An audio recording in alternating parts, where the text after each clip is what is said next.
Hello, everybody. Welcome. So we're going to do something a bit different today. I am going to roll the astrology dice and see who spirit would like me to do a reading for. So which 12 of the signs, unfortunately, this will not include Ophiuchus, but let's get a message for whomever needs it.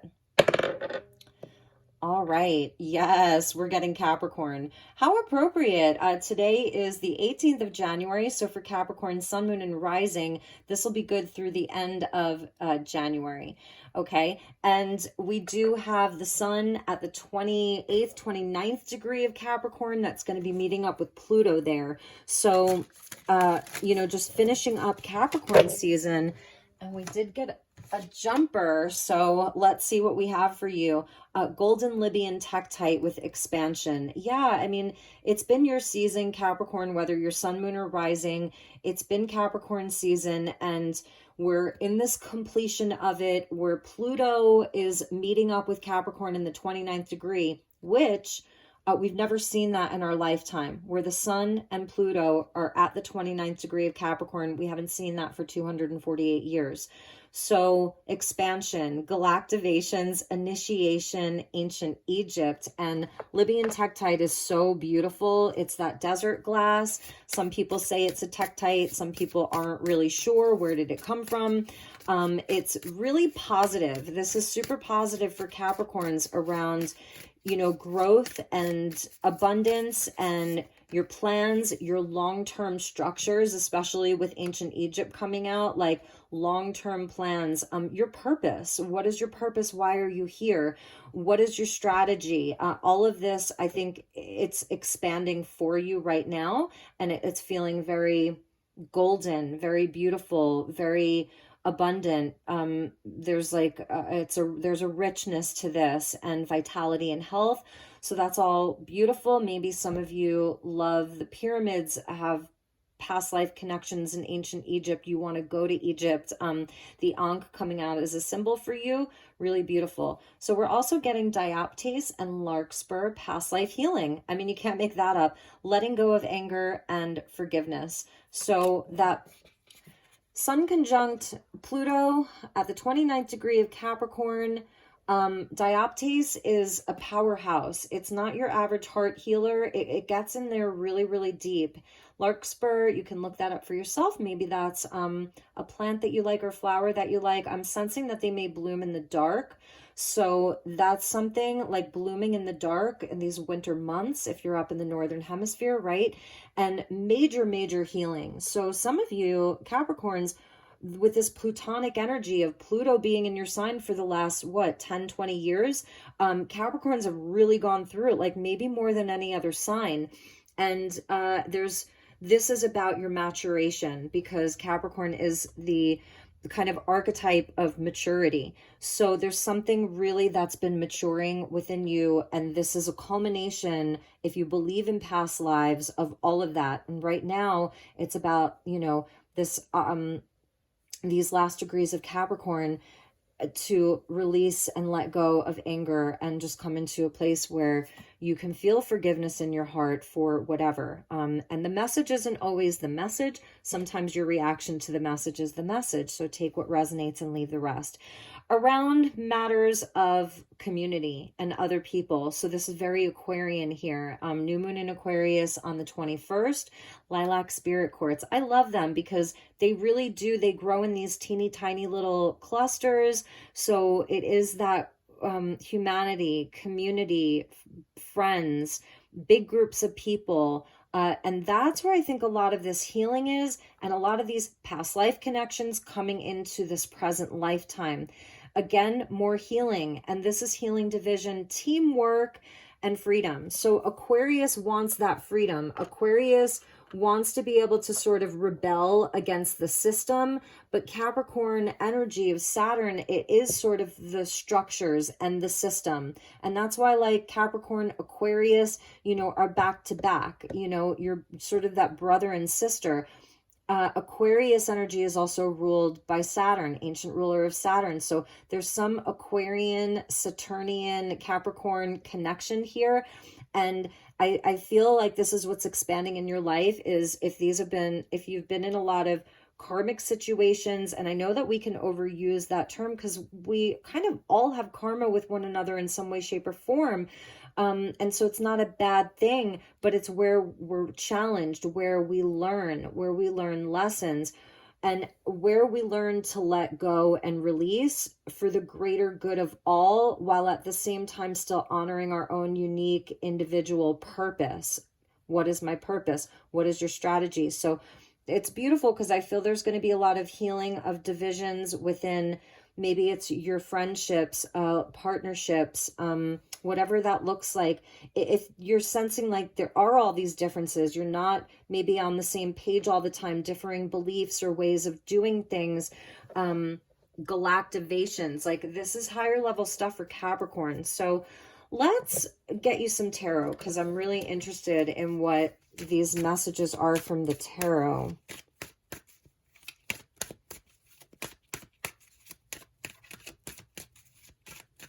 Some of you have a really beautiful community that you're tapping into right now. You may be like called to do more things in groups of people. That's this Venus and Saturn in Aquarius. Is being called to do more things with groups of people, even if it's hard. Yeah, even if it's hard. So Three of Pentacles, it's that coming together with other people. It's groups of people. It's working together. It's that teamwork. And again, like maybe wanting that freedom.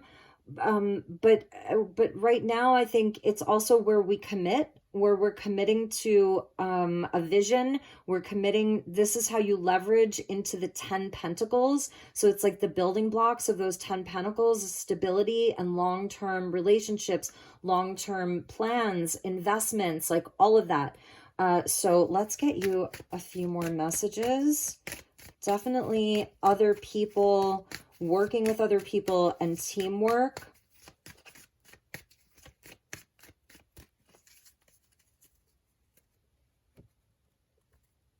All right, Capricorn. So we get the Eight of Cups, past life healing, letting go of anger, forgiveness. Cannot make that up. With the Four of Wands. So here's that community, you know, here's the celebration. Here's that beautiful energy of unions and partnerships and building these foundations of our lives together. So there's something about togetherness for Capricorn. Who are you connecting with?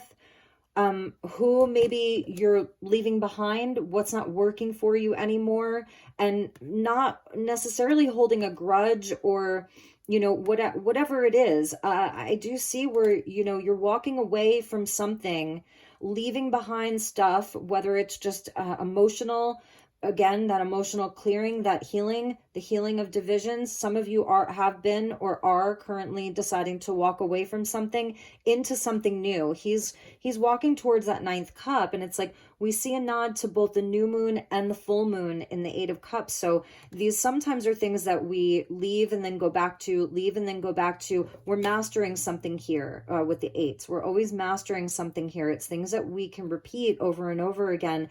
Until we get it right, until like we finally gotten a handle on it, learned the lesson. So here's where, like I was saying, you know, who's your community? Who are you partnered up with in these times? And where, you know, it maybe for some of you, you are going back to something to try again, and that would be fine. You know, if it's gotten rough there for a while over the past few months with the Mars retrograde in Gemini, if it has felt rough, maybe there's something that you're going back towards because you've had an awakening around it. And that's really what I'm seeing, this golden Libyan tektite for Capricorn.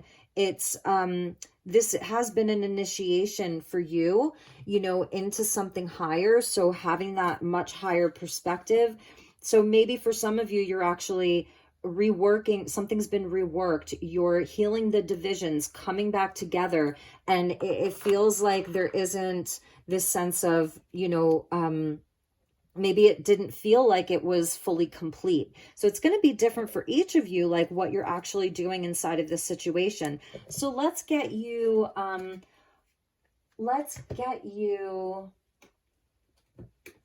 angel guide.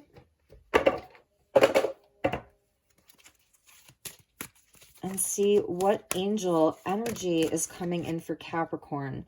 We got listen deeply, beautiful. So yeah, and that's, you know, it's like this push and pull between doing the work and coming together and laying the plans and committing to, you know, the path to whatever it is, committing to working together, all of that. But there's also this quiet moment that's needed, these quiet times that are needed to check in with your heart, especially with all of this forgiveness and letting go of anger or frustration or disappointment, in that nighttime, beautiful nighttime energy where there's so much life there, and listening. So you have an angel guide that's asking for you to listen deeply right now.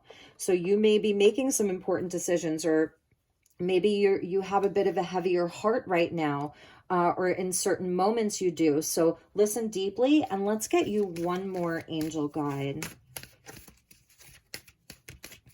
You know, and with Capricorn, I know that Capricorn is ruled by like the bones, the teeth, and those things, but I think maybe even the shoulders. Correct me if I'm wrong. So I'm also seeing maybe some of you are getting like a shoulder massage.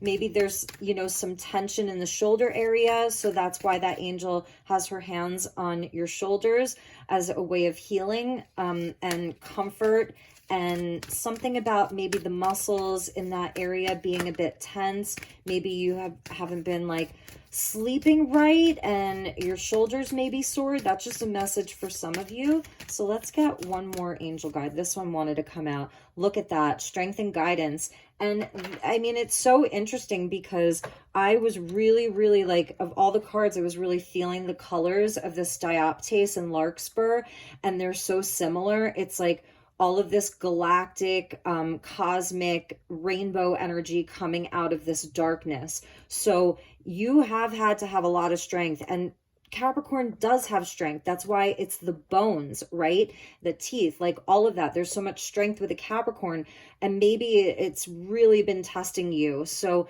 this angel guide is coming in to offer you more strength, to refill your cup, to refill your vessel with more strength if you're feeling a bit depleted, and coming in with guidance with the hands outstretched to you, which is so beautiful. So, all right, let's get you a couple of closing messages.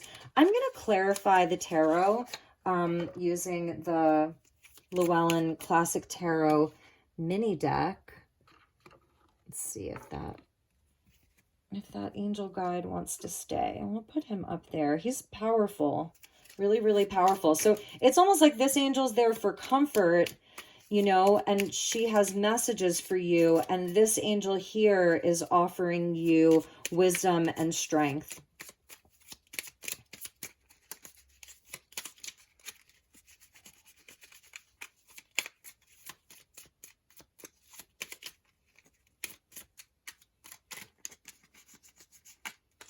All right, let's clarify. Before I cut the deck, there is that Three of Pentacles again.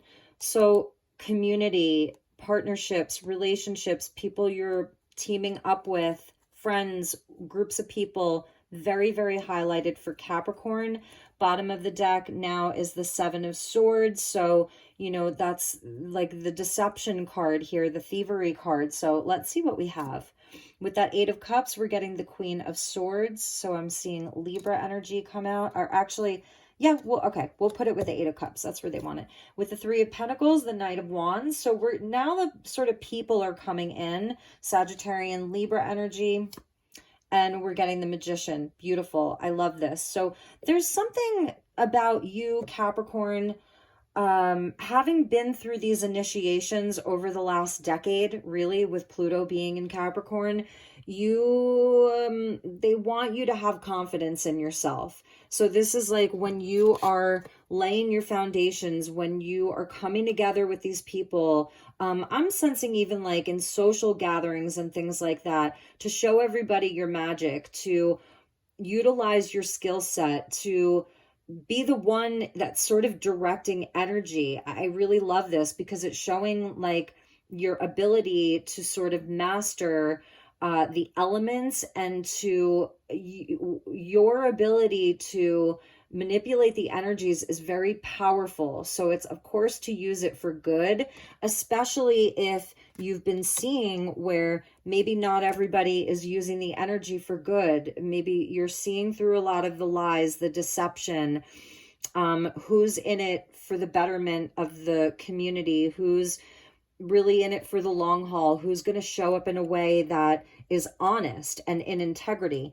These people here, you know, this Queen of Swords, it's about truth. And again, rising above the illusion, having that sort of truth. So there, that it's like speaking with that truth. And the Knight of Wands, you know, he wants the adventure. So he wants to sort of go where the adventure is. And I'm sensing that there's something about this opportunity with the teams of people that you're working with, or your friendships, or even your family, or your closest relationships, that you're going to be seeing where it's a new adventure. You're coming in with a new attitude, maybe, or the energy is shifting where it's like, okay, what can we create that's filled with passion? That takes us places where we grow, where we expand. Again, this expansion, that's Sagittarian energy. That's Jupiter wanting to expand. So this time of restriction really like has been there for a reason, where maybe things haven't been flowing so gracefully or so easily, or it's been slow to move. It's been slow growth. It's like, okay, well, where's the adventure? And the Queen of Swords, it's almost like with this Eight of Cups, if there are things that are being left behind, or if you're letting go, right? Letting go of anger or sadness, frustration, whatever that is, and just being able to move on, move towards the ninth cup, you know, to detach a bit emotionally, because here we're feeling it all here, and that's okay, but it's not sinking in the ship or drowning in that cup of that water. So even if you're guiding other people, you may be guiding your community, you may be guiding family members, you may be the leader, magician in all of this, and you're sort of helping people to understand, you know, why it's good to release these things, why these forgiveness can benefit us in so many ways, why leaving the past in the past can be such a beautiful thing. This is Piscean, but I really see this as a card of Scorpio, South Node in Scorpio. So it's not clinging to things in the past, and it's not going back to things as just a quick fix. So it's almost like rising above the clouds, you know, with your sword, and seeing through the illusion that maybe some of this has just been a deception, right? Something there like that you've obviously had to work through, or that other people are working through, but it's like, it's time. Here's the Galactivation. Here are the, what did it say? Oh, I thought I saw like something with Ra, but I didn't. That was another card maybe. So anyway, you have the strength and the guidance. It is a time to really, really listen to your intuition, to the whispers from the angels, the angel guides, all of that, to really have confidence as you're moving forward with your people, inside of the work that you do, in your relationships with this magician here. There's something really, really beautiful that Capricorn is moving into as Pluto finishes its very, very long transit in your sign. So you have been fully reborn, maybe even fully deconstructed. And there's a huge rebirth for the Capricorn collective. I think that's going to be coming up, you know, this year in 2023. So those were your messages, Capricorn. I hope you enjoyed this. I hope that this was helpful. If there's anything I can do for you, please do reach out. My email is elizabethlight1111@gmail.com, or you can hit me up on Instagram, Elizabeth Light Tarot. I would love to connect with you. Take good care, Capricorn, and I will see you all soon. Namaste.